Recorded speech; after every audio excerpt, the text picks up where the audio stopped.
इतिहास के तहत अध्ययन किया जाता है अतीत का, समाज का, शासन का या पर्यावरण का। जो इतिहास है, इतिहास के तहत अध्ययन किया जाता है अतीत का, समाज का, शासन का या पर्यावरण का। अतीत का। प्रथम यूनानी इतिहासकार कौन था? प्रथम यूनानी इतिहासकार कौन था? थ्यूसिडाइडिस, हेरोडोटस, मोथेनो या होमर? मोनेथो, हेरोडोटस। निम्नलिखित में से किसने स्पष्टता कहा था कि इतिहास के समस्त निष्कर्ष युक्ति संगत साक्ष्यों पर आधारित हैं? हेरोडोटस, थ्यूसिडाइडिस, पोलिबियस या टेसिटस? थ्यूसिडाइडिस। थ्यूसिडाइडिस ने क्या कहा था कि इतिहास के समस्त निष्कर्ष युक्ति संगत साक्ष्यों पर आधारित हैं। द हिस्ट्रीज के रचनाकार का नाम है हेरोडोटस, मेगास्थनीज या प्लूटार्क या प्लिनी? हेरोडोटस। इतिहास के पिता, द फादर ऑफ हिस्ट्री की पदवी सही अर्थों में निम्न में से किससे संबंधित है? ये आरएस, आरटीएस, यूपीएससी में आया हुआ है। हेरोडोटस, यूरिपिडिस, थ्यूसिडाइडिस या सुकरात? हेरोडोटस। हेरोडोटस को फादर ऑफ द हिस्ट्री की पदवी से सम्मानित किया गया भाई। के साथ इतिहास अपने को दोहराता है, यह कथन किसका है? इतिहास अपने को दोहराता है, यह किसका कथन है? हिंगेल का, कार्ल मार्क्स का, कल्हण का या बर्नी का? हिंगेल, कार्ल मार्क्स। किसका? कार्ल मार्क्स का।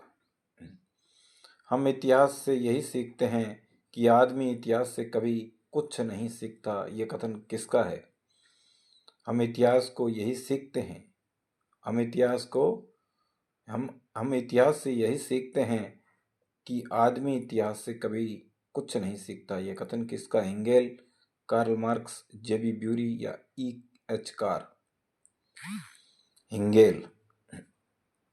किसका कथन है कि समस्त इतिहास वर्ग संघर्ष का इतिहास है? किसका कथन है कि समस्त इतिहास वर्ग है वो संघर्ष का इतिहास है? कार्ल मार्क्स का। निम्न में से कौन सा एक इतिहास के विषय में मार्क्स के दृष्टिकोण का संक्षिप्त वर्णन करता है? निम्न में से कौन सा एक इतिहास के विषय में मार्क्स के दृष्टिकोण का संक्षिप्त वर्णन करता है?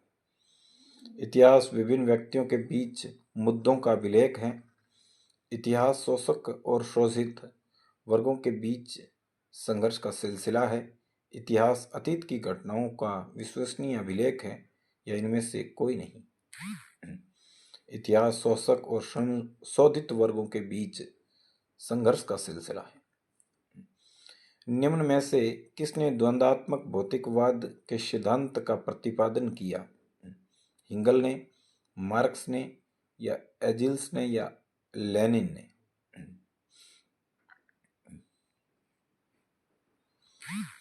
मार्क्स ने। अब आपका प्रश्न आता है नेक्स्ट प्रश्न यह है कि कार्ल मार्क्स ने वर्ग संवर्ग की प्रक्रिया को निम्न में से किस सिद्धांत की मदद से समझाया? आधुनिकवाद, कार्ल मार्क्स ने वर्ग संवर्ग की प्रक्रिया को निम्न में से कार्ल मार्क्स ने वर्ग संघर्ष की प्रक्रिया को निम्नलिखित में से किस सिद्धांत की मदद से समझाया? आधुनिकवाद, उदारवाद, अस्तित्ववाद, डार्विन का विकासवाद या द्वंद्वात्मक भौतिकवाद? कार्ल मार्क्स ने वर्ग संघर्ष की प्रक्रिया को निम्नलिखित में से किस सिद्धांत की मदद से समझाया?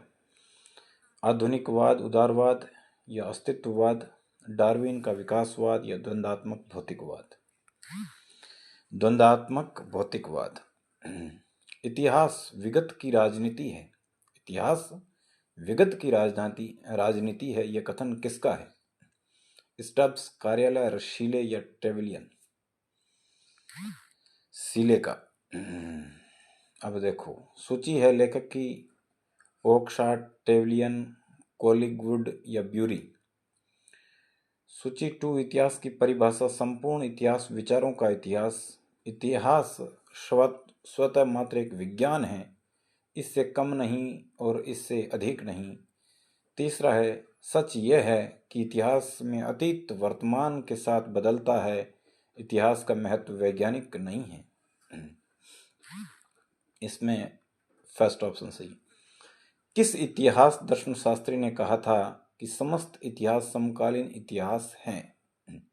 किस इतिहास दर्शन शास्त्री ने कहा था कि समस्त इतिहास है वो समकालीन इतिहास है? गायम बस्तिता बिको या बेनेडिटो क्रोचे या ओसवाल्ड प्लेंगर? यह है बेनेडिटो क्रोचे। अतीत, इतिहास अतीत एवं वर्तमान के बीच अंतहीन वार्ता है। यह कथन किसने कहा?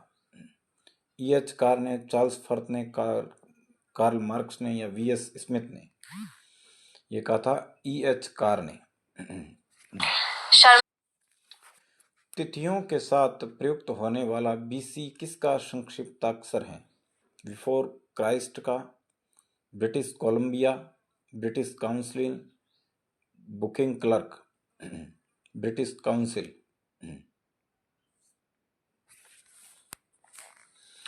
तिथियों के साथ प्रयुक्त होने वाले AD का पूर्ण रूप है एनो डोमिनी। 18 वर्ष 50 ईसा पूर्व।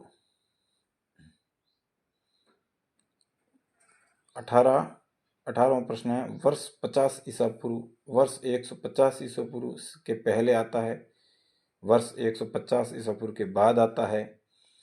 जिस वर्ष में वर्ष 150 ईसा पूर्व आता है, जिस दशक में वर्ष 150 पूर्व आता है, वर्ष 150 ईसा पूर्व के बाद आता है। वर्ष 1015 ईस्वी किस शताब्दी में आता है? 10वीं शताब्दी ईसा पूर्व में, 10वीं शताब्दी ईसा पूर्व में, 11वीं शताब्दी ईसा पूर्व में, 10वीं शताब्दी ईसा में, 10वीं शताब्दी ईसा में।